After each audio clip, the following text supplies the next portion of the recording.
In today's video, I'm going to teach you how to paper trade on TradingView Mobile. Paper trading lets you practice strategies with real market data, but without risking actual money, which makes it perfect for learning the app and building confidence. Start by opening the TradingView Mobile app. From the watch list, pick the stock or asset you want to practice with. Tap it to open the chart, then look for the trade button. This opens the order panel where you'll create your simulated trade. If you see a prompt to choose a broker, select the paper trading option.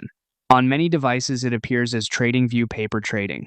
This connects your chart to a virtual account, so every order you place is simulated. If you're already connected, you can continue right away. Now place your order. Choose buy if you think price will rise, or sell if you expect it to fall.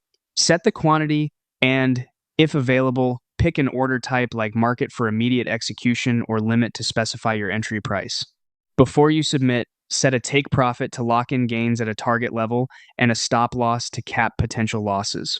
These two levels are key for consistent risk management and will display right on the chart, so you can confirm they're where you want them.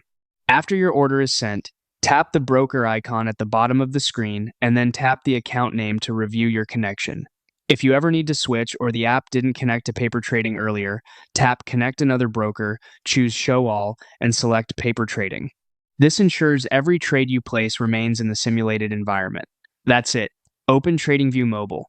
Pick an asset from your watch list. Connect to paper trading when prompted. Place your buy or sell with take profit and stop loss, and verify you're on the paper account.